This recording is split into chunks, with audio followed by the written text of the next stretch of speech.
Saya bongkar sedikit ya gitu kan. Jadi banyak orang dan di BUMN kan banyak yang cerita, ada dirut pasti berantem kan. Apalagi pasti dari asal yang berbeda. Berbeda ya. Saya wakil pemerintah, Anda wakil minoritas, Investor, Pak Hairul ya. Tanjung. Kita pasti berantem sepanjang kita mimpin perusahaan ini. Enggak lah, enggak lah don't be nice to me. Kita pasti berantem karena mungkin bisa jadi ada kepentingan yang berbenturan. Berbeda. Saya juga prinsip bahwa 100 kepala lebih bagus daripada satu. Tapi kan lamban jadinya. Sementara Anda kan harus cepat Loh mutusin. ya, berdebat pendapat boleh, tapi kan saya dirut. At the end of the day saya mutusin. Ini perusahaan besar. Story dimasuk PKP kan kemungkinan besar bisa kalah kan. Ya. Dan kalau kalah bangkrut kan. Tapi saya dan teman-teman direksi tahu kalau kita kalah kita masuk penjara semua. Mulai COVID itu mulailah banyak pemilik pesawat yaitu lessor Yang narik. nggak narik. Mereka bilang nggak boleh terbangin. To become a leader, Yes. Anda nggak cuman boleh take the glory. You should take the shit juga. Ya.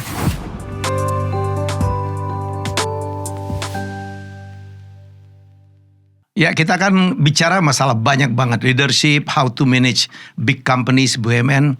Nggak ada lagi nih orangnya. Ini adalah sahabat gue, tapi gue lebih tua setahun gitu. Irfan Setia Putra. Jadi orang Solo ya. Oh, Bapak Ibu saya namanya nggak Solo banget sih.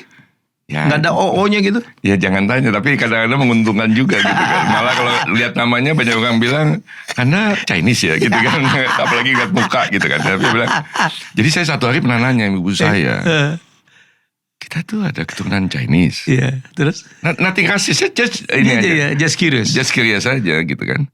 Ibu saya bilang, enggak. Tapi Kamboja. Jadi Saudaranya. kan, kalau zaman cerita-cerita zaman dulu Putri raja-raja, Campa. kan Putri Campa dikawinin lah ya. Oh, banyak ke Palembang tuh, makanya gue juga Chinese juga nih. Nah, istri saya Palembang juga sama, tapi Oh gitu. Putri Campa. Tapi kayaknya saya nggak terlalu yakin bahwa nenek moyang saya Putri Campa. Mungkin dayang-dayangnya ya.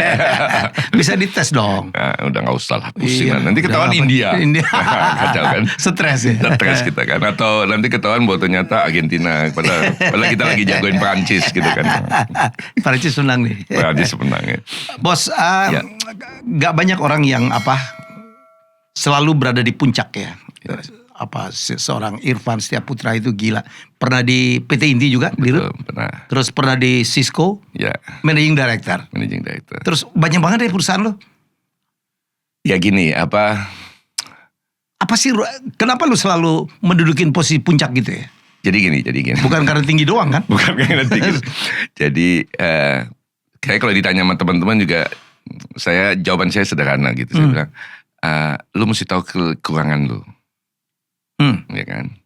Nah, kekurangan saya ini adalah saya nggak senang sekolah, dan waktu di kampus nggak bagus-bagus amat lah nilai saya. S1 ITB. Insinyur Informatika. Ya memang informatika kan katanya top of the top gitu kan. Tapi saya kuliahnya 6,5 tahun. Meaning? Ya kalau ditanya kenapa lama gitu, saya banyak main. Padahal gak ngerti juga mata kuliahnya gitu, jadi gak lulus gitu kan. Terus. Jadi karena menyadari kelemahan itu saya bilang, wah. Dan waktu di kuliah saya udah banyak ikut organisasi lucu-lucuan. Banyak orang bilang aktivis, saya bilang aktivis enggak ya, organisasi lah gitu kan. Oke, wah ini kalau saya kerja berdasarkan ilmu, jebol udah pasti saya kalah terus saya kan. Jadi saya putuskan saya mesti jadi dirut. Ya kan, Ya kan orang yang pengen jadi dirut banyak bos, tapi Gak banyak. yang pengen jadi dirut. Orang yang kerja kalau ditanya, ini lucu loh waktu di Garuda tuh, saya atau sebelum di perusahaan sebelumnya di Inti kita terima manajemen trainee. Salah satu pertanyaan saya yang paling penting adalah, Anda masuk sini mau ngapain? Kalau jawaban dia bukan jadi dirut, saya nggak terima. Ya kan? Artinya kurang tinggi ya? Bukan, orang kalau mau jadi dirut dari muda, kan dia pasti Punya upslang. Oh iya. Dia pengen menunjukkan diri, dia menunjukkan ambisi, gitu ya kan? Dia kerja lebih lama daripada yang lain-lainnya, dia menunjukkan bahwa gue ini bagus gitu kan, supaya dipromot gitu loh. Jadi memang cita-cita saya waktu kerja, saya mau jadi dirut gitu loh. Dan itu dijawab oleh Tuhan. Dan diketawain sama semua orang. Nggak apa-apa. Nah ketika di perusahaan pertama susah jadi dirut, ya keluar, pindah ke perusahaan lain. Perusahaan pertama apa? Bank Niaga. Bank Niaga. Dan saya beruntung sekali kerja di Bank Niaga zamannya Pak Robi Johan. Ketemu Pak Robi Johan. Wah itu. This is your mentor ya bos, Robi Johan. Saya nggak pernah jarang berinteraksi sama beliau langsung, tapi ada banyak sekali visi, cara dia leadership itu saya bilang wow, kayaknya seru nih. Contoh yang pertama, dan ini saya ikutin sampai sekarang. Itu dia bilang waktu kita lulus training gitu. ya dia kan gua lu gitu kan ya. Ya salah satu yang saya contoh juga gua lunya gitu lah gitu kan. Gua nggak mau lihat lu nggak ngambil keputusan. Action jadinya. Jadi ambil keputusan. Berkeputusan. Jadi kalau saya lihat ada meeting lebih dari sejam nggak ada keputusan, saya bubarin meeting. Dan dia pernah ada, kita lagi meeting udah 2 jam itu dia masuk. Ini ngapain sih 2 jam? Putusin 5 menit lagi gue datang lagi. Jadi dia minta kita ngambil keputusan. Nah problemnya adalah sebagai leader itu kan atau sebagai manusia lah mengambil keputusan ini kan banyak perhitungan kita kan. Banyak variabel loh ya. Dan salah satu variabel atau salah satu poin yang kita selalu bertanya ke diri kita sendiri sebelum ngambil keputusan adalah ini yang paling benar apa enggak kan? Ini betul atau salah gitu keputusan kita yang lakukan. Nah Pak Robi ngajarin sama kita. Apa? Dia bilang nggak ada yang tahu benar apa enggak. Waktu yang menentukan. Waktu yang menentukan. Begitu Anda tahu itu salah, manage. Tapi kalau di BUMN kan nggak bisa begitu bos. Lo begitu salah kerugian dipanggil jaksa datang tuh. Ya itulah masalahnya ketika di BUMN tuh sebenarnya saya agak deg-degan, agak malas gini segala macam. Tapi karena diminta ada isu gini-gini ya udah. Nah untuk bisa menjaga itu ya kita bangun tim lah. Untuk yang gituin bos-bos jangan dulu. Dan di Garuda Anda boleh tanya, saya cepat sekali ngambil keputusan.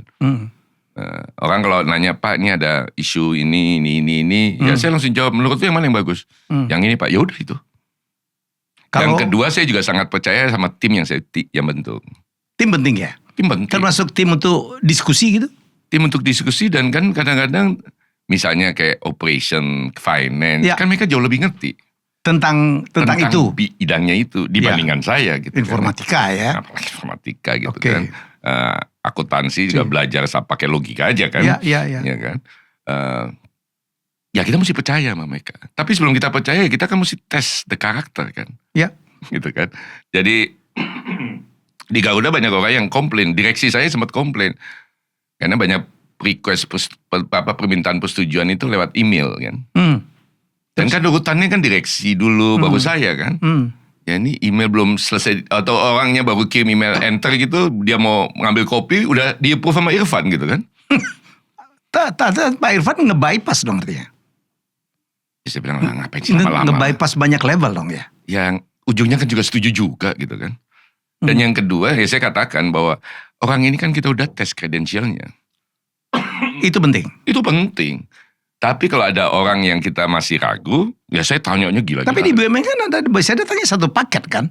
Bukan pilih dirut abis itu ngambil wadirutnya ini, direktur keuangan ini. Saya sangat beruntung ketika jadi dirut, dipilih jadi dirut, saya diperkenankan bikin tim. Oh iya? Diperkenankan bikin. Mewah banget dong ya? Ya itu syarat saya. Tapi waktu itu dulu zamannya Pak Sofyan saya di PT Inti. Sofyan Jalil ya.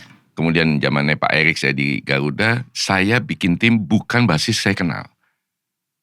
Apa? Jadi waktu di Inti atau di Garuda lah, itu yang saya kenal cuma 2 orang. Dari 78, Pak Doni Oskaria yang jadi wadirut saya juga gak kenal. Oh iya? Gak kenal sama sekali. Sekarang jadi bosnya Danantara tuh ya? Saya jadi bosnya Danantara. Tapi ini menarik, saya mau cerita, mohon maaf Pak Doni yang saya bongkar sedikit ya gitu kan. Jadi banyak orang dan di BUMN kan banyak yang cerita, ada dirut-wadirut pasti berantem kan. Pasti berantem kan? Iya. Nggak ada yang rukun kan. Apalagi pasti dari asal yang berbeda. Berbeda ya. Jadi hari pertama kita ketemu, kenalan, saya bilang, Don kita ke kamar saya yuk. Oke, berdua kita ke kamar. Saya bilang, Don, dan saya nggak apa-apaan lah. Dia bilang. Dan dia kan lebih muda dari saya juga gitu kan. Don, gue nggak kenal lu. Kita nggak pernah kenalan. Lu juga nggak kenal gue kan. Tapi temen lu banyak temen gue. Temen gue banyak temen lu gitu. Saya set the tone dulu kan. Iya, set the tone. Ini ilmu nih. Iya kan, itu namanya. Saya wakil pemerintah, Anda wakil minoritas, Pak Hairul Tanjung. Kita pasti berantem sepanjang kita mimpin perusahaan ini. Enggak lah, enggak lah don't be nice to me. Kita pasti berantem karena mungkin bisa jadi ada kepentingan yang berbenturan. Berbeda ya. Dan biasa aja kan itu kan. Ya terus dia diam. Saya cuma bilang saya minta cuma satu aja. Selama kita berantem, kita ributin segala macam. Apa? Kalau ini semua sudah selesai, ya kita berteman oke nggak? Pelukan udah, selesai udah. Sampai sekarang baik? Sampai sekarang baik aja. WhatsApp-WhatsAppan masih dijawab gitu kan. Jadi ya karena kita bersepakat dari awal bahwa berantem, ribut, berbeda pendapat, itu nggak masalah. Yang penting berteman. Kita jaga pertemanan, kita jaga persaudaraan. Mas Irfan, jadi kalau ngelihat itu, boleh nggak kalau saya asumsikan seorang Irfan itu adalah seorang yang sangat terlalu sentris ke dirinya sendiri gitu? Enggak. Saya juga prinsip bahwa 100 kepala lebih bagus daripada 1. Tapi kan lamban jadinya. Sementara Anda kan harus cepat mutusin. Iya. Berdebat pendapat boleh, tapi kan saya dirut. At the end of the day saya yang mutusin. You decide. Saya decide. Dan saya gak pernah lemparin lu decide gitu. Gak. Yang kedua, kalau saya decide, saya bilang no dissenting opinion. No dissenting. No dissenting opinion. Mari kita duduk. Gak suka Anda? Saya gak suka gitu. Jadi kalau yang gak suka, berdebat lah gitu. Kita berdebat sampai selesai. Saya gak mau ada orang tanda tangan, terus kasih catatan saya sebenarnya tidak setuju. Gak bisa. Atau di rapat saya gak setuju. Saya bilang harus bulat tuh ya. Karena gini. Dissenting opinion buat saya ya. Sebenarnya di norma di korporasi biasa. Tapi buat saya ini ganjelan. Ya. Loh kita kan kolegial. Ya kalau Anda gak sepakat ngomong. Kolektif kolegial ya. Tapi Anda harus menyetujui kesepakatan. Ya gak bisa dong sepakat tapi saya gak sepakat. Ya kalau gak sepakat ngotot dong. Ngomong, bikin argumentasi. Tapi begitu kita putusin, ini keputusan bersama. Bukan keputusan saya. Ya memang mungkin ada case-case yang teman-teman tidak nyaman. Tapi Anda boleh tahu, saya selalu membuka ruang diskusi. Ya kan? Jadi bukan, nih gue yang mutusin, lo harus 10. Ikut, enggak. Walaupun memang di banyak perdebatan kalau udah berlama-lama, saya selalu nanya, setuju gak kalau gue putusin? Oke, gitu ya? kita putusin. Enak aja lah, makanya sampai sekarang juga kita berteman kalau Anda tanya, misalnya di Garuda, di perusahaan-perusahaan saya sebelumnya juga, isinya ketawa-ketawa aja kok.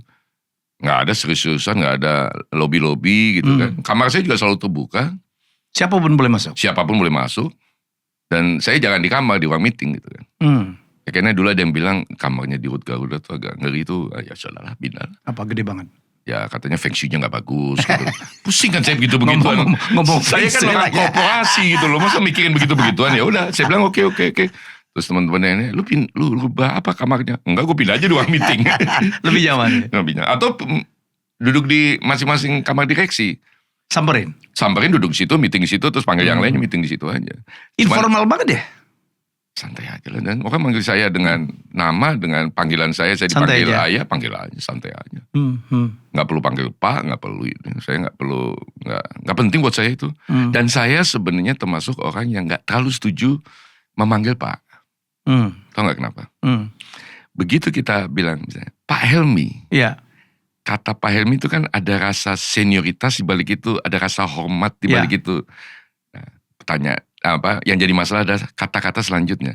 Karena saya hormat, saya sungkan, adatnya saya mesti sopan, saya mikirin kata-kata yang saya pakai. Jadi saya lebih fokus ke konteks daripada konten.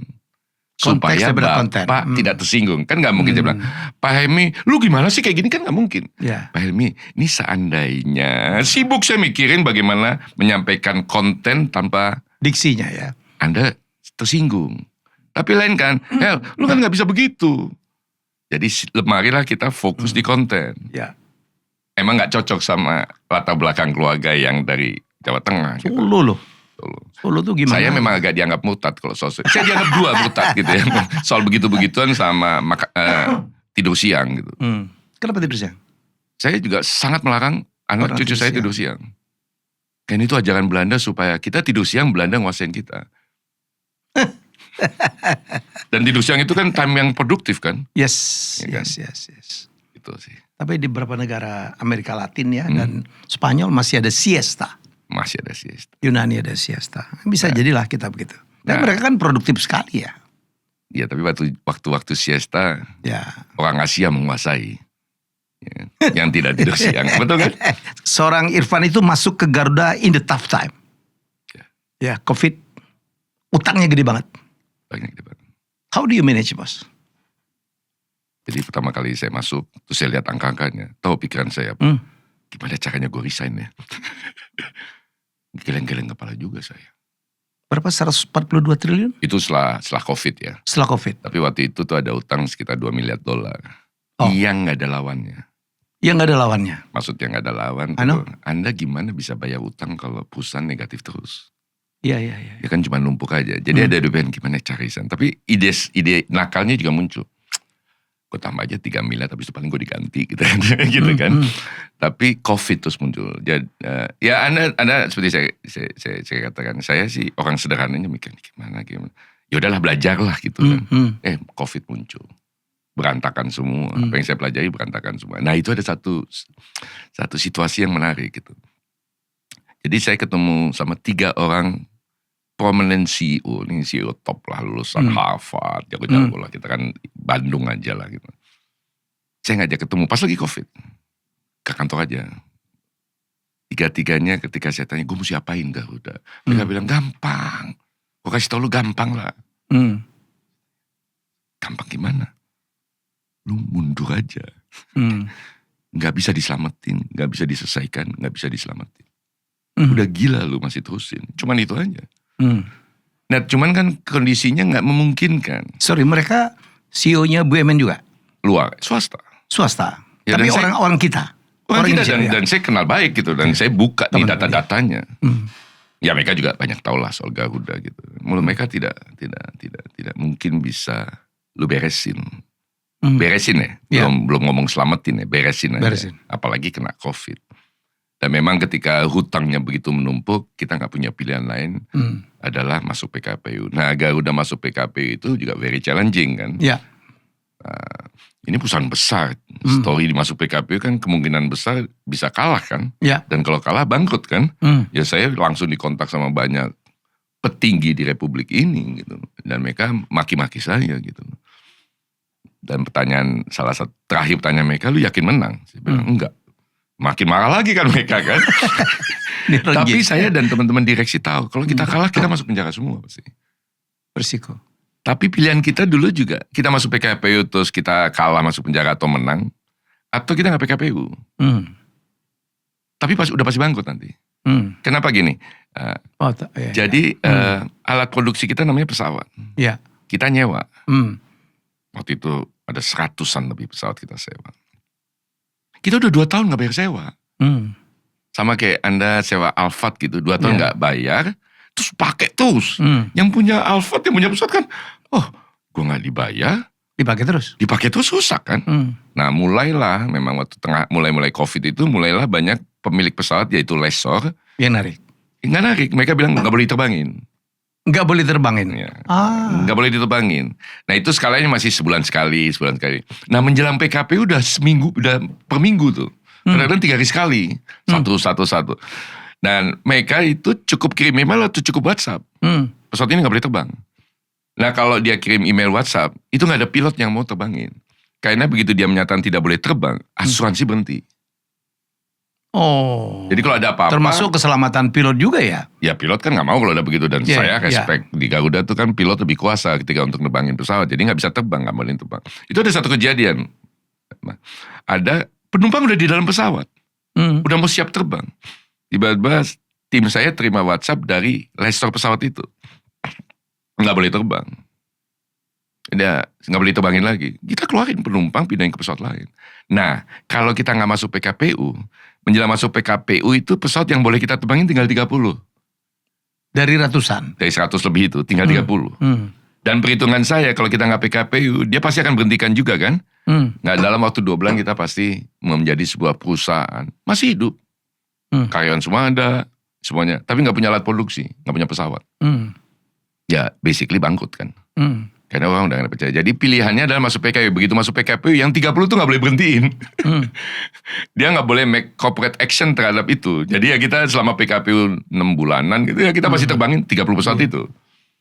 Ya itu salah satu keuntungannya. Jadi kalau saya boleh assume, kalau tidak PKPU pasti bangkrut. Tapi kita gak disalahin. Tidak disalahin ya. Direksi tidak disalahin. Tapi kalau PKPU 50-50. Ya waktu itu 90-10. 90-10. 90 mah kemungkinan gagal mungkin berhasil. Kalah. Bos, itu 140 triliun bos. Jadi kita pakai konsultan.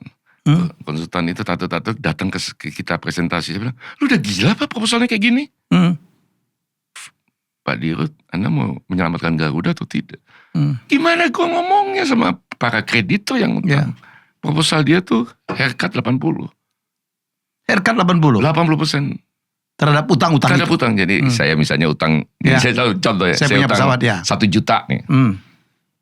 Bro, gue pinjam duit dong 1 juta. Ya, kita kan teman baik, cok. Nah, sebulan gak ada jawaban, mulai WhatsApp kan. Van, utang gue gimana? Bentar ya. Bulan kedua masih tanya lagi, centangnya tinggal 1. Istilah gitu. Kalau istilah kita WhatsApp-WhatsAppan. Di bulan ketiga nomor udah diganti kan. Ya kan? Saya udah menghilang kan. Iya. Utang 1 juta ini. Setelah 2 tahun saya udah, bro, kita ngopi-ngopi yuk.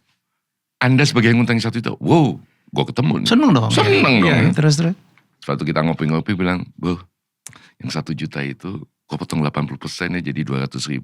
Enak aja.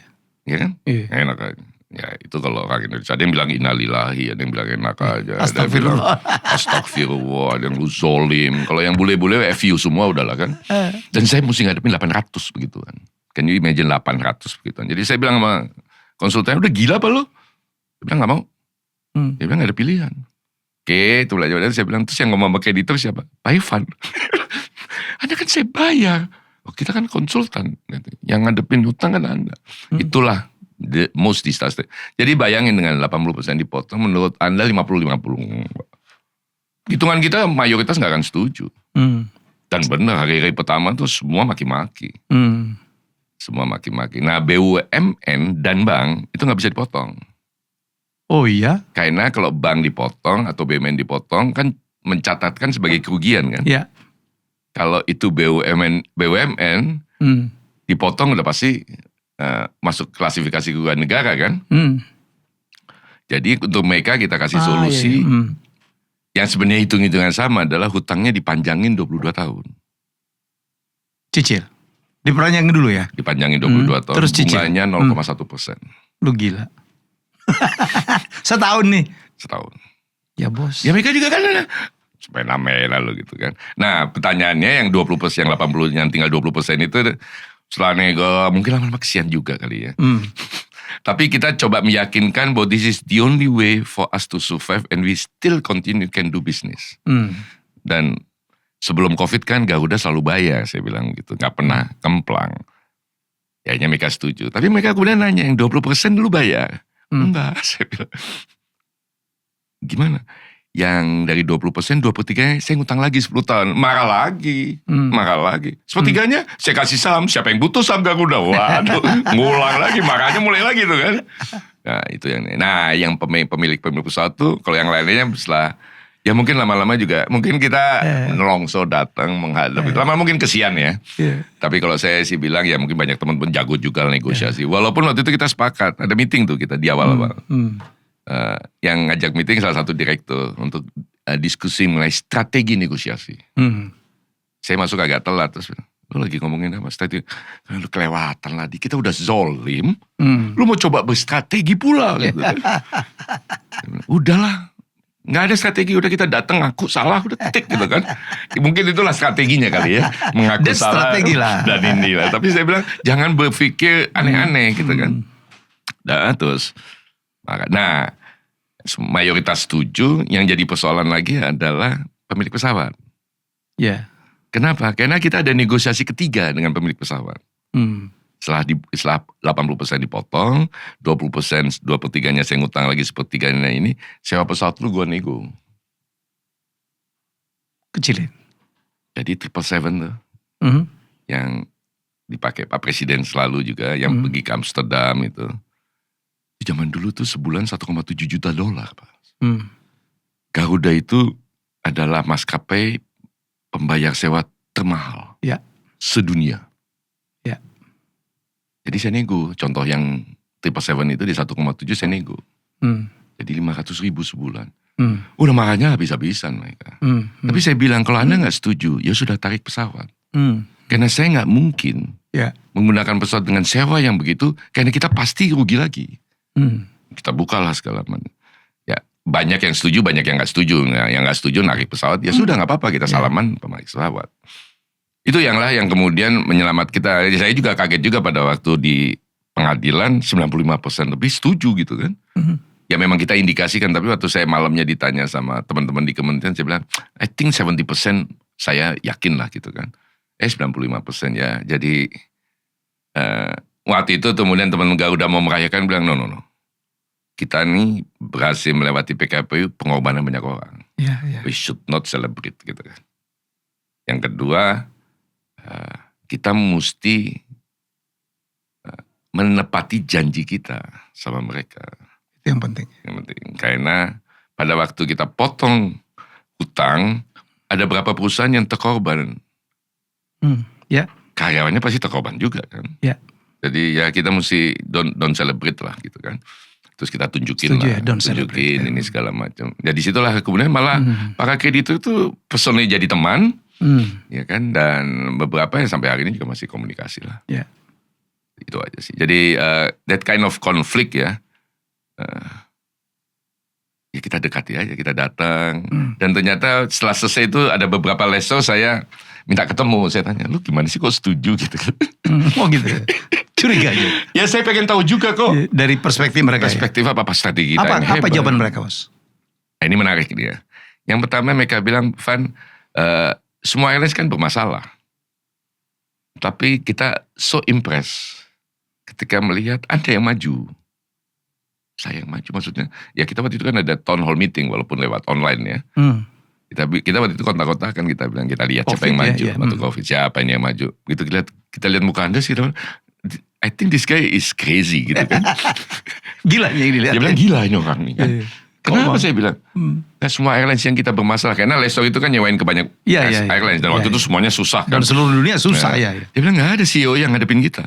Oh iya? Yang lainnya kabur semua? Yang lainnya CFO-nya, legalnya, konsultannya. Jadi kita kagum juga. Jadi kita bilang, interesting. Yang dia gak tahu adalah bahwa saya juga gemeteran waktu maju gitu kan. Dia gak tahu itu. Yang kedua dia bilang juga, kita juga kagum juga, Bu Anda minta maaf. Ya kan waktu saya mulai pembicaraan town hall itu saya bilang, saya mewakili manajemen meminta maaf. Bahwa kita harus berhadapan dengan situasi ini dan mendiskusikan utang secara radikal. Mereka kagum boleh itu. Nah kalau itu saya bilang ini ada perbedaan culture. Buat orang Indonesia meminta maaf itu pembuka pembicaraan. Assalamualaikum, meminta maaf, izin. Itu kan kita sebenarnya nggak pernah benar-benar tulus. Makanya di Garuda kalau meeting-meeting saya larang. Orang memulai dengan Pak Dirut minta maaf, saya larang. Pak Dirut minta izin, saya larang. Dan saya bilang kalau Anda ngomong itu saya keluarin. Ini gue suka deh. Jadi pernah ada VP baru gitu kan.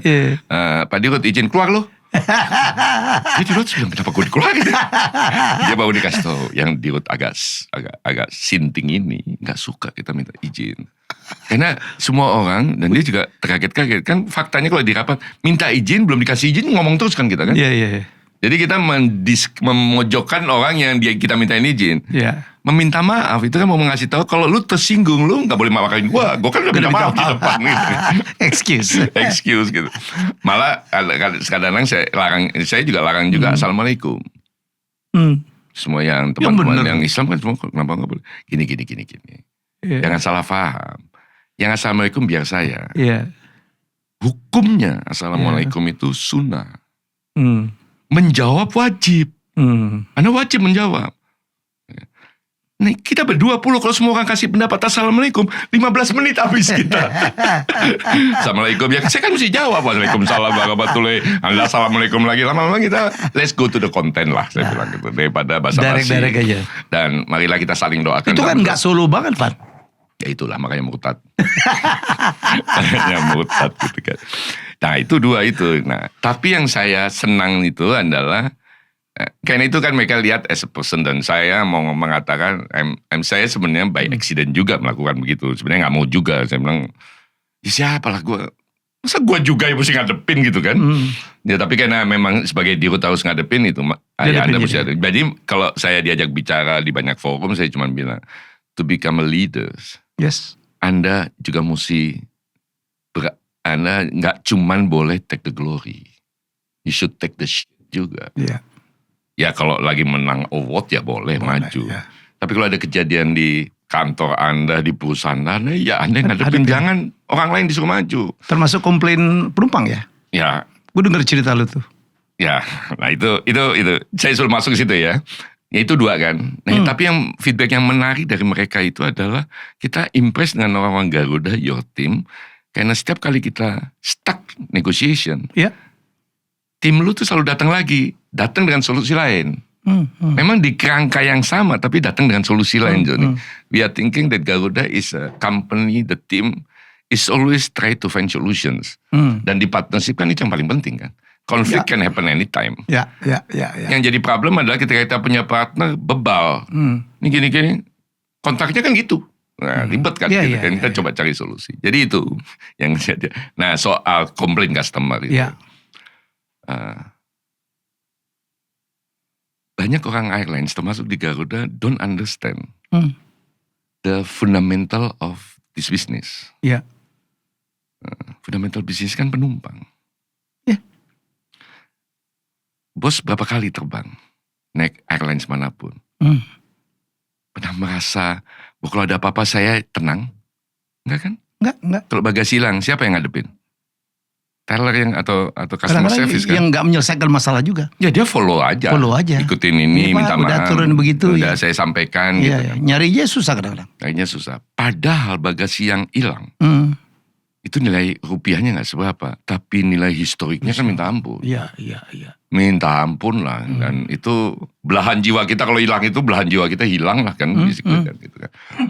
Nah kalau kita pergi ke negara baru, yang kita nggak pernah terbang, yang kita nggak familiar, kita kan deg-degan kan. What's gonna happen kalau gue delay, padahal yang jemput gue ini dari hotel gitu kan.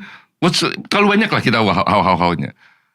Saya puluhan tahun udah terbang, 53 tahun tuh, 56, 55 tahun lah waktu itu. Karena saya udah terbang 3 bulan. Bapak saya kebetulan diplomat. Tahun 65 saya udah terbang gitu. Saya jadi dirut tahun 2020. Kan. Jadi saya bilang sama teman-teman gue lebih sering terbang dibanding lu. Dan dari saya menyadari terbang sampai detik itu, saya tahu persis bahwa we are just number. Just number. Dan maskapai nggak pernah peduli kok sama penumpang. Iya. Mereka pikir kita seneng tempat duduk yang begitu. Mereka pikir kita seneng jumlah TV. Mereka pikir kita seneng makanannya. Well, banyak orang yang menyatakan, wah tempat duduknya lebih bagus airline sini segala. Ya. Tapi deep in your heart, yang kita butuhin kan adalah feel respected. Respected, ya. Yang kedua, kalau ada apa-apa tenanglah, bakal diselesaikan.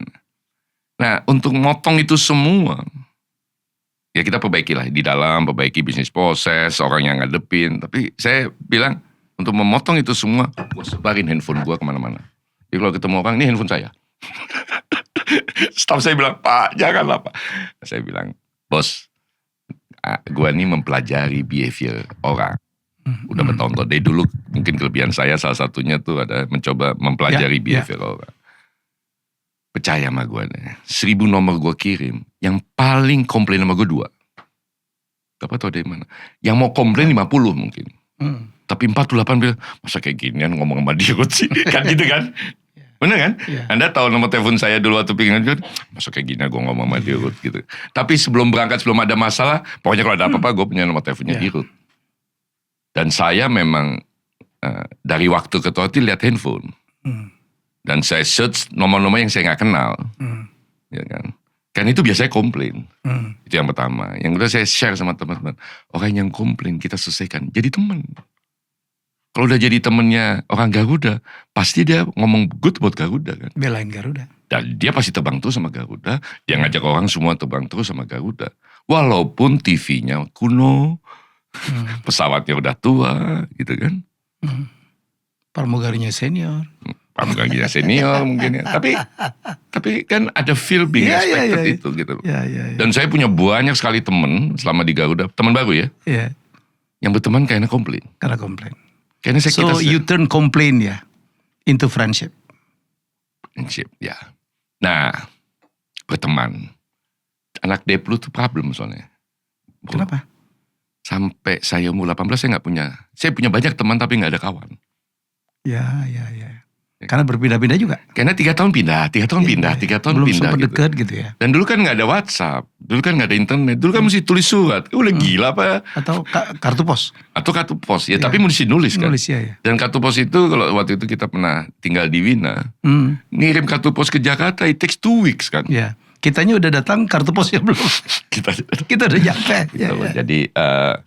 Jadi memang setelah saya kuliah di Bandung, saya kemudian value sangat tinggi pertemanan. Walaupun sering ditusuk dari belakang juga, gitu. Tapi it's okay. It's okay lah. Karena banyak teman, banyak rezeki. Gue potong, artinya seorang Irfan itu benar-benar merubah corporate culture-nya Garuda. Ya dong. Ya kita coba itu. Gak gampang itu kan. Bagaimana menularkan ke bawah itu. Gak gampang.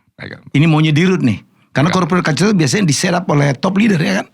Untuk bikin orang yang bertahun-tahun tidak bisa melakukan itu, dan seorang dirut baru gitu nggak boleh gitu, harus gini, kan nggak gampang. How do you do that? Tapi saya nggak bikin visi misi, saya nggak bikin. Keberatan? Bukan lah, semua anak-anak bilang dirut baru pasti bikin visi misi karena dia pengen namanya atau tulis gitu. Saya nggak bikin nanya misi misi. Saya cuma bilang kita perbaiki, tapi di dalam perjalanannya pelan-pelan kita introduce the new values. Nah, kita ada 3 values waktu di Garuda dulu gitu. Dan mungkin gue sempat dengar mengenai values because you matter. Because you matter. Ya. Kita dulu lewat Instagram kita bikin tagar because you matter. Kita pokoknya lempar-lemparin aja dulu. Itu dulu tuh bos. Ya.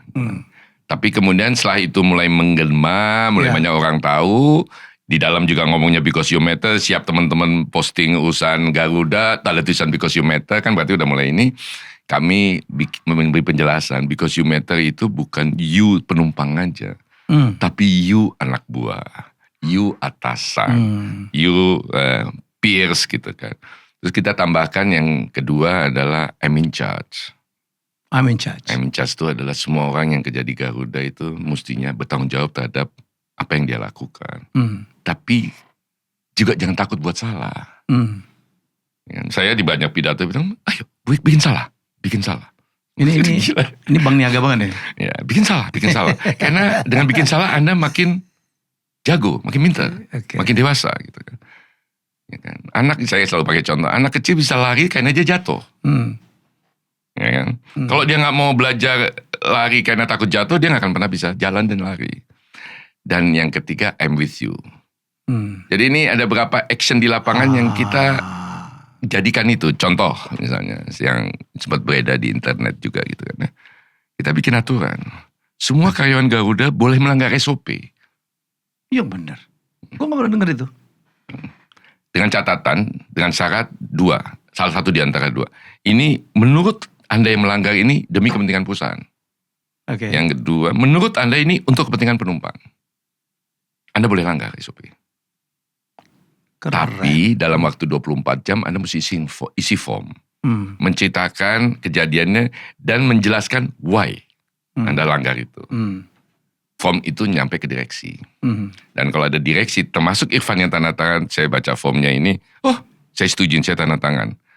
Misalnya Agus namanya, Agus yang melanggar itu. Begitu tanda tangan, yang melanggar Irfan. Agus sudah gak melanggar. Geger kan.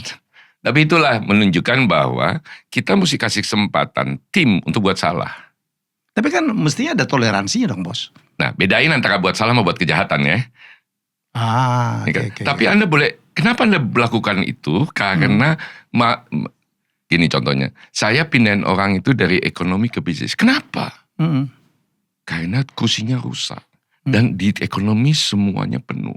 Dan kebetulan yang bersangkutan oversize. Ya kan?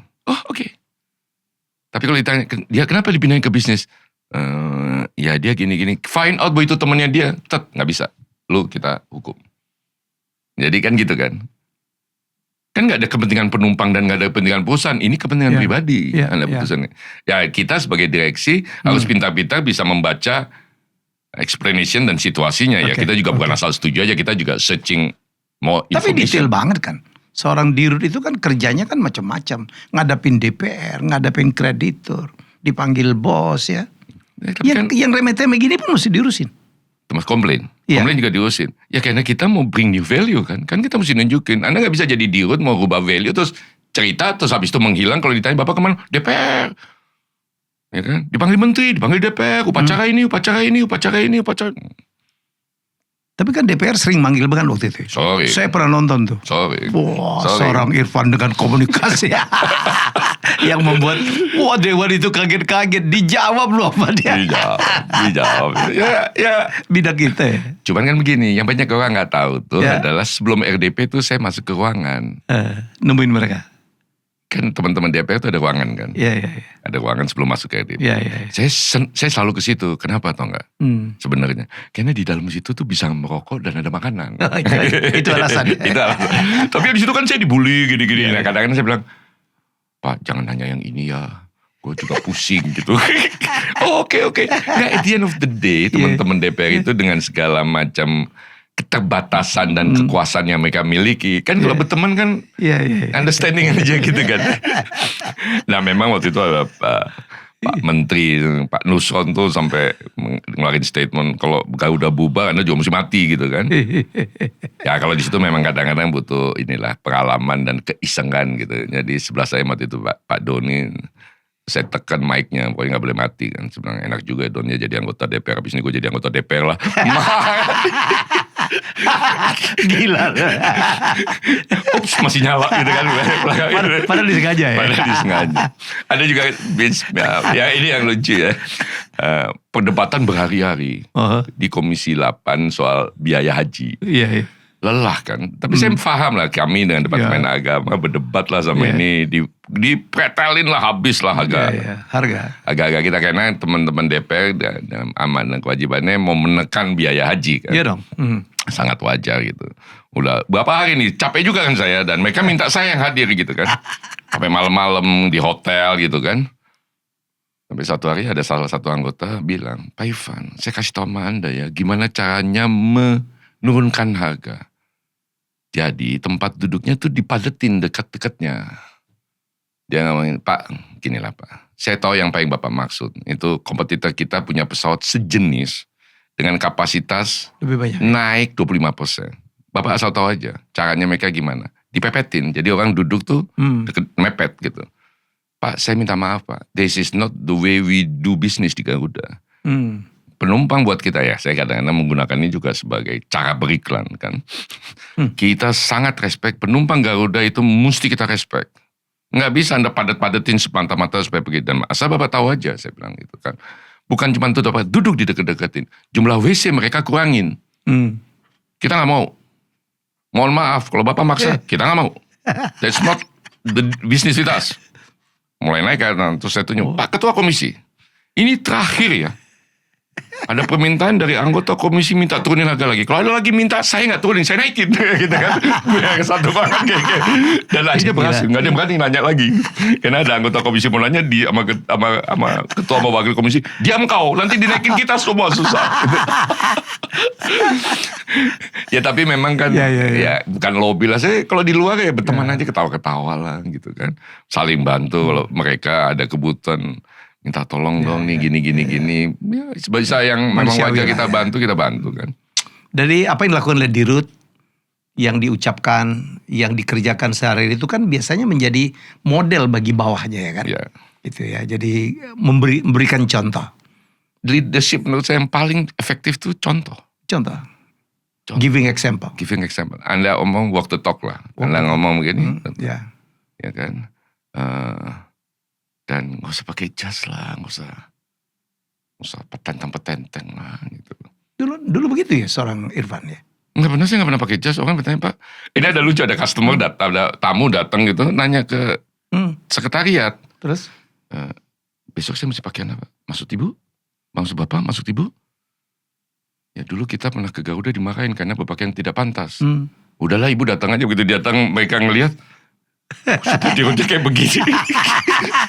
Ya saya bilang bukan pakaian yang penting, kerja. Ya dan kalau kita berpakaian seperti ini pakai, bayangin, kita pakai jas ketemu penumpang kan, ya kan? Gaya aja loh. Nah, ya. Terus juga males kan. Kalau kita begini kan dia merasa ini. Soal jas ini juga lucu juga gitu kan. Ya itu di Komisi 8. Kebetulan yang diundang Saudi sama Garuda. Nah, waktu ditanya-tanya baru pertama kali ketemu, saya cuma bilang bapak-bapak, ibu-ibu anggota Komisi 8, saya di Rut Garuda, saya ingin memberi jaminan kepada bapak ibu bahwa harga Garuda pasti lebih murah daripada Saudi. Semua diam kan. Kenapa? Lihat aja bapak ibu sekalian, mereka pakai jas, saya pakai begini. Untuk beli jasnya aja pasti lebih mahal gue, gitu kan. Jago banget ya. Pokoknya dia Jago apa. banget. Ya kalau pegang mic di DPR tuh sebenarnya saya santai aja gitu kan. Ya, dan kalau memang salah silakan marahin. Tapi kalau Anda marah ngawur ya saya juga marah juga gitu kan.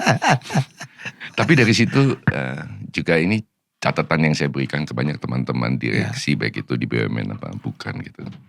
Anda akan makin nyaman bekerja. Ya. Kalau Anda Anda pegang. Soal kecerdasan, soal pengalaman, everybody punya cara masing-masing lah ya. Tapi Anda mesti pegang 2. Apa Pak? Jangan punya kepentingan pribadi. Karena begitu ada kepentingan pribadi kan susah kita. Ya. Selalu mau coba masuk di sebuah pembicaraan, negosiasi maupun deal kan. Kalau kita punya kepentingan pribadi. Nah yang paling penting yang kedua, gak usah dijagain tempat duduk. Gak usah dijagain. Nah, karena semakin kita gak beban, semakin nyaman kita. Ya. Tidak berarti gak dipecat ya, seperti saya gitu gak dipecat. Ya. Saya gak mau bahas itu lah. Karena gue dipecat juga. Gitu. Sama-sama dipecat gitu kan. Dan ya sudah. Kan kalau dipecat saya bilang juga banyak yang nanya pecat.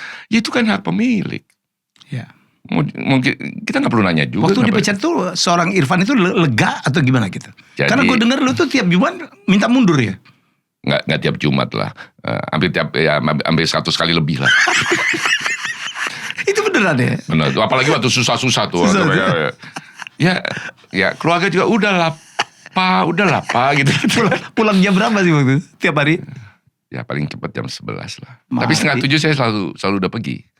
Dan Sabtu Minggu kan komplain ya, segala emang komplain cuman weekdays kan enggak dong ya? Ya. Dan ya udah begitu saya juga nambah kisengan yang bikin saya ribet lagi gitu. Jadi di lantai direksi itu ada sirene.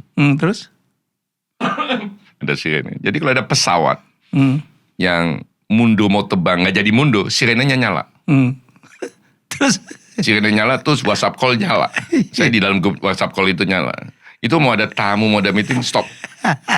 Semua kan, kenapa? Karena ini penumpang kan, kedelay kan. Iya. Dan ternyata berdasarkan temuan kita, the process of settling delay-nya tuh internetnya ribet banget, lama. Kenapa? Karena banyak yang junior yang nggak punya capability ngambil keputusan terlibat dalam itu. Jadi begitu ada delay, ini delay, pengambil keputusan tertinggi seperti saya langsung masuk, set. Lakukan ini. Jadi cepat ya, delay-nya tidak hilang. Iya. Tapi dari 2 jam bisa turun ke 20 menit. Oh. Kayak termasuk pemilihan. Kan saya selalu tanya di sini, ini kira-kira bakal lama nggak perbaikannya? Kan mungkin ambil spare parts ini bakal lama nggak? Begitu udah nggak dijawab, saya bilang pindahin pesawat lain. Karena berarti yang mesti jawab nggak tahu juga jawabannya kan? Ya udah pindahin aja pesawat lain. Wow. Mesti cepat kan diputusin. Jangan udah 2 jam baru pindahin pesawat ke pesawat lain kan? Enggak, gue balik tadi tuh yang tiap Jumat katanya berkali-kali minta mundur. Itu di depan umum ya? Seorang dirut menyatakan itu? Iya. Tiap Jumat dan... Gara-gara itu kali dikabulkan. Ya mungkin. Tapi kayak waktu udah membaik ya nggak juga gitu kan. Tapi ya. Waktu itu setiap Jumat aduh capek. Tapi ketika mikir, contemplate di rumah, enggak. Oke lah. Apa yang dilakukan seorang Irfan pada saat capek banget gitu? Kalau saya punya ritual sendiri. Kalau untuk sebenarnya lebih untuk menjawab pertanyaan juga kenapa mundur, terus kemudian kenapa nggak jadi mundur gitu kan? Ya biasalah, kemudian saya juga ini ya kan ada waktu sholat, terus ya saya merenung gitu, dia malam kebangun merenung gitu kan, dan selalu muncul 2 pertanyaan.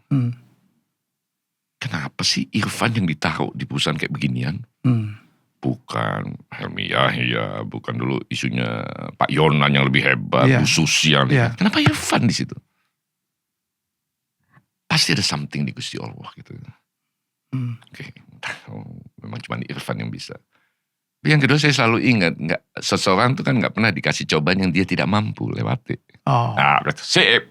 Masuk lagi ke kantor Aja. dengan penuh semangat. Semangat lagi. Ikut rapat, nyesel lagi, mau keluar lagi. Bebannya terlalu besar di luar Iya, iya, capability intelektual saya Iya, gitu iya, loh. iya, Dan iya. gila ini kok segede gini gitu kan. Tapi akhirnya ngajak teman-teman, terus juga spend time dengan keluarga, ya ini lewatin itu. Dan hari ini kan cuma jadi cerita lucu aja. Padahal Ya. itu gak lucu banget. 4 tahun itu gak lucu banget gitu. Asli gak lucu banget. Hidup gak lucu banget gitu. Waktu akhirnya diberhentikan, relief, merasa Ya saya lega gitu. manusia biasa. Kenapa gue diberhentiin ya? Tapi setelah saya pikir, ngapain gue nanya? Dan saya nggak dikasih tahu, saya juga nggak mau tahu gitu. Tapi saya tahu bahwa saya akan diganti. Bukan yang kan tiba-tiba muncul RUPS LB, ada surat permintaan dari Pak Menteri, RUPS LB mendadak gitu kan. Yang keempat di tahun itu. Terus ya, yang saya suka menyesali itu banyak orang underestimate mengenai Irfan. Saya tuh punya banyak teman. Dan teman saya bukan satu kelompok masyarakat tertentu. Supir itu saya temenin, satpam saya temenin, office boy temenin. Yang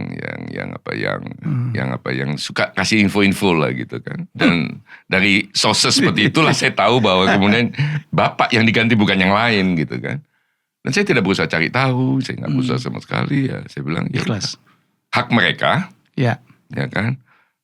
Dan statement saya waktu itu adalah memang I wish you good luck yang gantiin saya gitu kan. Ya. Ada itu aja gitu kan. Dan bersyukur, ya antara bersyukur dan ikhlas lah. Nah ikhlas nih soal Ikhlas, lega ya. gini, Lega. legowo gini. Kita bisa ngomong apa-apa. Tapi Anda tuh mesti apa ya. Jadi di BUMN pernah ngerasain. Itu sebenarnya ada kejadian-kejadian jahat yang menimpa kita. Satunya protokol.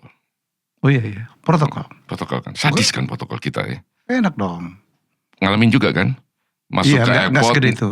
Nggak masuk ke airport mau terbang nggak pernah check in. Ya. Ya kan? Udah boarding pass sudah ada kan? Udah ada ya. Kawinan dipastikan datang salaman duduk di VIP nggak ngantri kan? Ya.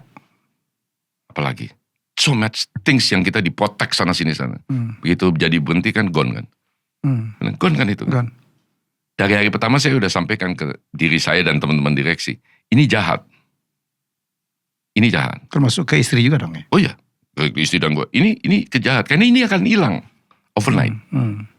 Termasuk mobil Dinas. Ini akan hilang the day Anda diberhentikan. Termasuk sopirnya pun hilang. Termasuk sopirnya. Termasuk satpam di rumah. Ini akan hilang. So, bersikaplah wajar terhadap ini semua. Ya. Jangan bikin acara rumah, arisan, sekretaris, protokol disuruh datang ngurusin. Ya. Ya. Kan banyak direksi yang begitu. Apalagi nyuruh perusahaan bayarin makanan di rumah kan nggak boleh gitu kan.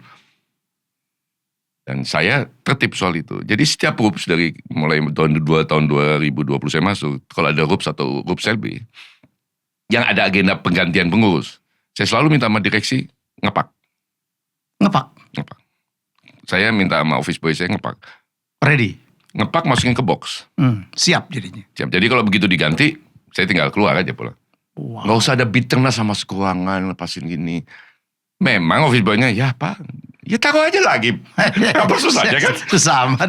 Dan barang pribadi saya juga gak banyak, cuman ada foto-foto sama mobil-mobilan gitu kan. Iya. Ya, pasang aja lagi, ya Pak, ya Pak. Sampai yang tadi juga dia santai juga, ya Pak, ya Pak. Tiba-tiba benar-benar diganti, ya tinggal diangkut ke rumah, selesai. Sehingga yang mengganti saya masuk ruangan tuh gak obvious kok masih ada begini-begini gitu kan. Iya, Jadi iya. memang begitu ternyata Pak Wamiljan yang gantiin saya setelah RUPS langsung masuk ke ruangan, saya kaget juga. Saya biasanya kalau habis RUPS mau masuk ruangan nggak kasih kesempatan beres-beres lah. Dan beliau masuk ruangan, alhamdulillah beres semua. Saya lupa aja ngangkat asbak. Gitu kan. Properti itu. Itu properti, lupa ngangkat asbak. Gitu kan. Jadi kita siap, dan setiap kali RUPS saya juga bilang sama teman-teman untuk siapkan mobil pribadi. Jangan pakai mobil kantor lagi. Ada aturan kan yang membolehkan sebenarnya, masih Ya, pakai ada. 1 bulan lagi Ya, kan. ya. Tapi sudahlah ngapain sih. Ya saya termasuk orang yang gak mau ambil policy itu. Jadi begitu dibentin, RUPS, dada-dada, naik mobil pribadi, nyetir sendiri pulang. Supir dan ini biarin aja. Baik, itu terjadi 2024 ya. 2024. Dan berasa ya 2 kali BUMN, beda pressure-nya ya. Anda pernah di swasta, Anda pernah bikin perusahaan sendiri, Anda di BUMN, saya pun pernah di BUMN. Tapi sekarang kenapa lagi masuk di Ancol, Komun Ancol? Kan BUMD. Sama aja uang negara juga. Enak aja. Gini, saya tuh kalau mau kerja di mana, pindah kemana itu saya selalu lihat siapa sih ultimate ownernya. Gitu. Ini gubernur. Gubernur kebetulan Pak Pramono, gubernur ya sudah kenal lama. Ya. Ya banyak yang lain, temen jadi komut gitu segala macam. Saya bilang, lu lihat dong credential gua, kan gua bukan orang asal temen gitu loh kan. Masa juga milih musuh ya kan. Iya kan, dan beliau percaya sama saya ya sudah. Terus saya cuman memang jadi komisaris saja lah Pak Gub kan. Saya udah tua, kasihlah yang muda-muda Pernah kesempatan. ditawarin di direksi juga? Ya rekod saya kan di Rut. Saya kan 25 tahun jadi di Rut ya. Mestinya ditawarin di Rut. Saya bilang saya mau istirahat. I miss so much thing in my life the last 20 tahun terakhir ini gitu kan. Di komisaris. Ya beliau sebenarnya agak keberatan awalnya gitu. Tapi ya hanya menyadari menerima lah alasan saya jadi komisaris. Kan enak jadi komisaris, sesekali aja datang. Sambil juga kita menegaskan tata krama komisaris direksi. Komisaris kan nggak boleh ikut ke eksekusi, nggak boleh ikut operasional, Komisaris kan tugasnya mengawasi ya. Menasihati dan mengusulkan pergantian gitu kan. Kalau memang perlu diusulkan gitu kan. Tapi nggak boleh masuk ke operasional. Jadi teman-teman saya kebetulan juga sekarang komisaris utama di Anabatik gitu kan. Anabatik ya. Saya juga tegaskan bahwa misalnya Pak kita mau melakukan reorganisasi, ngubah VP, nambah kotak VP, urusan lu bukan urusan gue. Dan saya juga ingetin komisaris, termasuk Cak Lontong di hari pertama, kalau Anda mau berhubungan dengan direksi VP, tolong persetujuan di Rut. Supaya nggak ada dusta lah di antara kita. Kan? Yap. Itu aja. Itu sih jadi. Dan saya menikmati. Karena lebih enjoy ya? Lebih enjoy gitu kan dan... wajahnya lebih muda deh gue lihat. Dia waktu di Garuda ketemu tuh jangan dekat agaknya lagi kenceng tuh. Dulu sih kenceng terus walaupun ketawa tapi... kalau saya bilang kita ketawa tapi hati tercabik-cabik gitu kan. Bercanda dalam duka. Ya sekarang lebih relax lah. Dan karena ada yang execute direksi gitu kan. Ya, kita tinggal ngingetin. Kasih tahu, ya kan, kasih pandangan, dan yang saya lebih senang juga sekarang juga saya punya banyak waktu untuk family, yes, itu yang paling penting. Juga untuk social life gitu kan, ya, ketemu teman ini sekarang dulu waktu di Garuda tuh teman-teman lagi kumpul. Kita kumpul yuk di mana? Kemang Village. Nggak bisa. Aduh, gue dari Cengkareng ke Kemang Village lu udah bubar gitu kan. Terus saya bilang gue masih ada meeting jam 7 sama jam 8 gitu. Ya sekarang mau di mana aja yuk gitu kan. Dan hari ini beliau kesini. Dulu rumah saya masih deket situ. Berkali-kali kita ketemunya di Kemang Village. Kemang Village. Bubar sekarang restorannya. Bubar ya? Bubar ya karena putus kontrak ya? Bukan. Franchise. Franchise-nya sama yang di luar putus ya. Bikin sudah. sendiri dong. Yang kecil-kecilan lah. Yang lucu-lucu aja lah. Kita cuman beda setahun. Jadi saya pun lagi menikmatin hidup lah. Traveling. Ternyata anak kita sama-sama ke Groningen ya. Ya. Kalau anak saya udah 6 tahun. 8 tahun ya malah. Ya, anak saya baru mau berangkat. Gitu. Jadi ya. Yang penting itu menikmati tapi juga lebih cari-cari inilah Pak. Cari-cari kesempatan untuk lebih memberi arti lah. Yes. Apapun itulah. Yes. Ya salah satunya ngomong-ngomong begini. Saya dengan sharing ya lah. Ya kan? Banyak sekali insight-nya ya teman-teman. Saya juga sering dipanggil jadi pembicara. Saya bilang. Ya banyak yang takut soal bayar berapa nih Pak Ivan. Gak enak nih gitu. Saya cuma tanya. Lu budget lu berapa ya sudah lah. Nah, termasuk saya orang yang pertama yang beri komen. Seorang Irfan Setiaputra. Untuk bicara di acara gue. Business Matching. We have to learn from this guy. Ya dan kita bukan orang sempurna kan. Tapi pengalaman 30 tahun kan bagus juga di-share kan. Betul. Terserah teman-teman itu bisa menangkap apa enggak. Kalau Pak Irfan punya pengalaman, punya pengetahuan demikian luas. Gak di-share tuh zolim tau gak? Zolim betul. Karena, ilmu jangan dibawa mati. Karena kita bisa begitu karena somebody give opportunity kan. Yes. Kalau nyebut 1-2 nama gitu. Siapa yang betul-betul membentuk seorang Irfan gitu? Selain mungkin ya Pak Ruby Johan ya. Ya, ini ada memang masa saya kerja ya, itu memang sangat di-influence pada waktu saya di Bank Niaga. Bank Niaga. Karena pada waktu saya masuk Bank Niaga itu saya nggak nyangka bahwa kok gini perusahaan yang kita kenal waktu kita kuliah gitu kan. Bicaranya lalu-lalu. Saya pikir tadinya kalau dengar cerita bapak saya, teman-teman itu masuk kantor langsung formal, Pak, Bu gitu. Kok di sini Mas, malah nggak boleh kan di Bank Niaga dulu manggil seseorang. Oh gitu ya? Nggak boleh. Mas, Robi Johan aja kita bilang Rojo. Rojo. Ya kita bilang kita nggak masalah panggil dia Mas. Baru dengar saya. Cuman ya kita yang muda-muda ini agak takut-takut juga kan. Iya. Pak Rojo. Rojo. Karena he's up there kan. Oh dia gila dewa dan itu. Profilingnya kan mengerikan gitu kan. Ada banyak pengalaman yang menarik lah yang saya dengar gitu dari banyak para senior di Bank Niaga dan ya orang seperti kayak Peter Stock, Agus Marto gitu. Terus ada satu atasan saya yang waktu interview saya langsung aku kerja di sini namanya Zafril Hamzah, dia salah satu direktur di perusahaan sawit gitu kan. Bilang oke. Dan suasana kerja yang seperti itu. Jadi ya kalau ditanya siapa yang paling banyak bentuk ya memang terus terang saya beruntung sekali bisa masuk ke Bank Niaga di zaman itu ya. Gajinya kecil, babak belur, kantornya jauh di Gajah Mada, sebelah Gajah Mada Plaza. Ya, luar biasa ya. Tapi suasana kerja itu menarik sekali, mahal sekali dan itu yang sebenarnya saya coba tularin segala macam dan mungkin sebelum ditutup ya di Bank Niaga di Bank Niaga di Garuda. Ya. Itu sebenarnya di pertengahan jalan tuh saya melakukan ada banyak pertanyaan saya menggelitik gitu ya. Pertanyaan saya yang paling penting itu adalah kenapa sebuah perusahaan kalau CEO yang hebatnya meninggalkan, perusahaan itu goyang. Saya nggak mau ngomong bahwa wah nanti kalau gue pergi pasti goyang. Saya nggak mau ngomong itu gitu kan. Tapi ngelihat Robi Johan mulai turun lah gitu kan.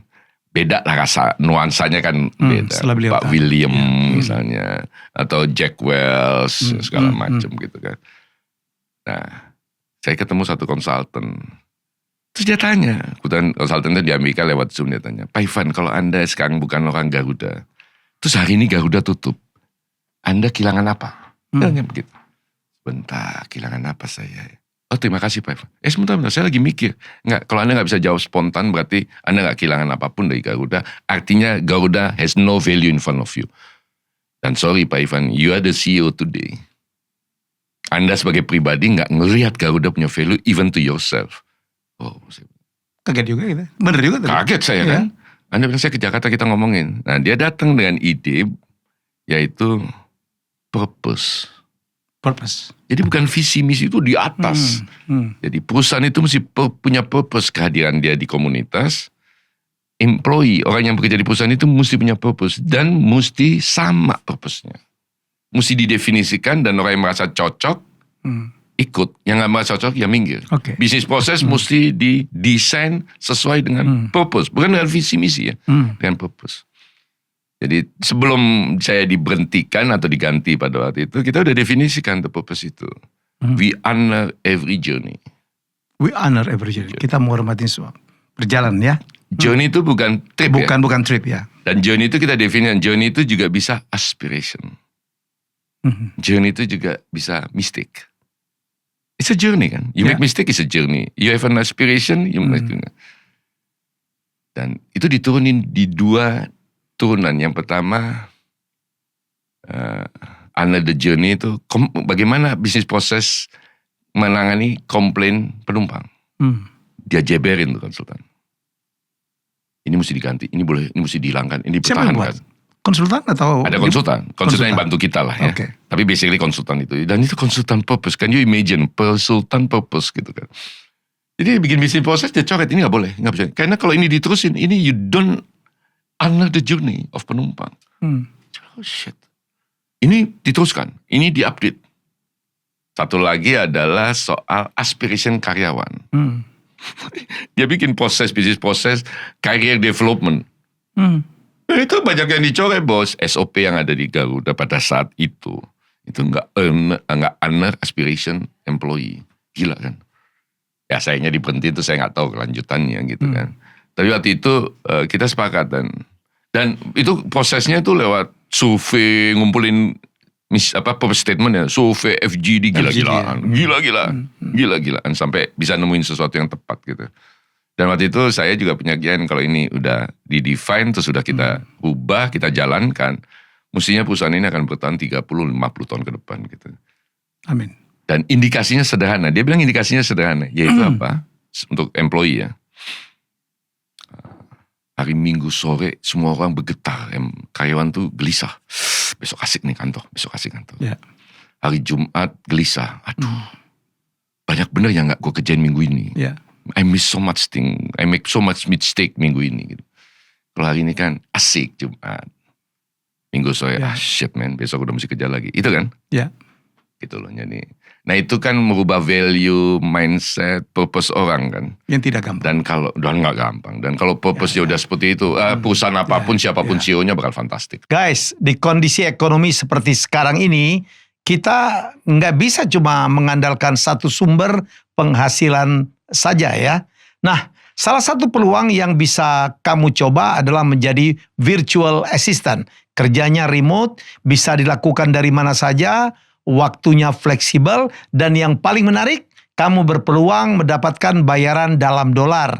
Bahkan bisa mencapai $1.000 per bulan atau malah lebih. Kalau kamu tertarik tapi masih bingung harus mulai dari mana, tenang. Kamu bisa mulai dengan ikut webinar gratis dari SGB VA Course. Di sana kamu akan belajar langkah-langkah awal untuk menjadi seorang virtual assistant yang profesional. Kalau mau daftar, langsung saja scan QR code yang ada di layar atau klik link di kolom deskripsi. Siapa tahu ini bisa jadi awal dari sumber penghasilan baru untuk kamu. Saya bersaksi ya, dulu sebelum Pak Irfan tuh, saya masih mendengar tuh kadang-kadang. Saya kan kemana-mana naik Garuda, apalagi waktu saya di TVRI kan, kita diwajibkan gitu Garuda. Kadang-kadang mereka komplain tuh, ngadu gitu, yang cabin crew gitu. Sekarang nggak ada lagi. Sekarang dulu ngadu inilah, ngadu tentang inilah, tentang salary yang di bawah yang lain lah. Sekarang oke lo ya. Alhamdulillah. That's your legacy mungkin. Mudah-mudahan. Ya mudah-mudahan yang teruskan saya juga makin membaik gitu lah. Ya. Saya nggak mau Walaupun cawe-cawe. kita tahu sekarang bisnis airline lagi berdarah-darah juga. Bisnis ya. airline selalu susah. Susah. Selalu susah. Itu saya industri IT, bank, airlines. Mining ya. Mining, yang paling susah airlines lah. Hard, sangat berat. Dan Tapi memang, kita tidak boleh kehilangan Garuda. oh iya, iya Setuju. dong. Ini national flag carrier kita. Ini bukan national flag This is carrier our sebenarnya. identity ya. Identity, lebih cocok identity. Gitu. Thank you bos. Sama-sama. Mudah-mudahan Banyak banget saya bermanfaat. belajar dan semoga ini juga banyak manfaat. Ya. Terima kasih. Mungkin terima kita akan banyak sharing-sharing berdua di luar. Siap. Sambil Terima kasih. ngopi-ngopi. Sambil ngopi. Terima kasih. Oke, kita jumpa lagi dengan tamu saya yang lainnya. Bye-bye. Terima kasih yang sudah menonton. Untuk video yang lainnya dari saya, silakan klik tombol yang berikut ini. Guys, podcast saya bisa juga ditonton di Spotify. So, follow Helmi Bicara di Spotify dan jangan lupa nyalakan loncengnya.